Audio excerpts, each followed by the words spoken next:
Angličtina, slovná zásoba pre mierne pokročilých, B1, časť 2. Vyrobila Audio Academy EU.EU 2024.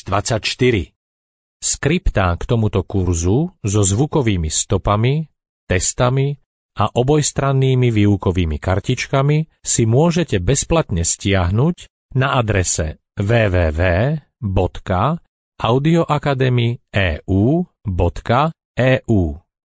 Táto nahrávka je chránená autorskými právami. Želáme vám príjemné počúvanie a učenie. Ahoj! Volám sa Peter a na úvod by som vám rád povedal pár slov o tom, ako pracovať s týmto audiokurzom. Kurs je založený na kontextovom učení, čo znamená, že sa nebudete učiť len jednotlivé slová, ale budete počúvať aj vety, ktoré tieto slová obsahujú. Zvládnutie celých viet vám neskôr pomôže oveľa lepšie komunikovať, ako keby ste si aktívne osvojovali len jednotlivé slová. Kurs je rozdelený na jednotlivé lekcie podľa tém. Každá lekcia sa skladá zo 6 zvukových stôp. Keď najprv počujete cudzí jazyk a potom slovenčinu, cvičenie sa nazýva Počúvajte. Keď najprv počujete slovenčinu a potom cudzí jazyk, cvičenie sa nazýva Prekladajte. V prvej stope budete počuť slová najprv v cudzom jazyku a potom v slovenčine.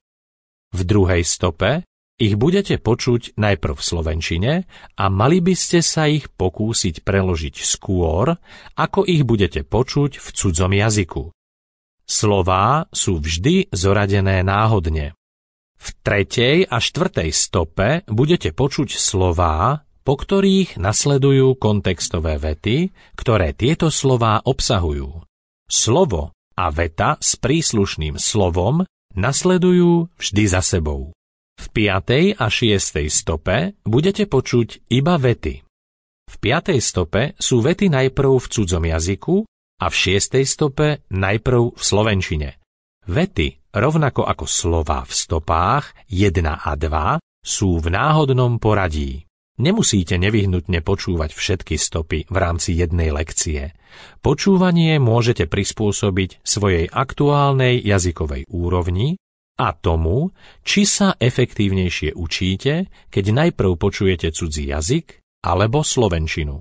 V každom prípade lekciu zvládnete, ak dokážete preložiť vetu v 6. stope zo slovenčiny do cudzieho jazyka skôr, ako si vypočujete. Sample complete. Ready to continue?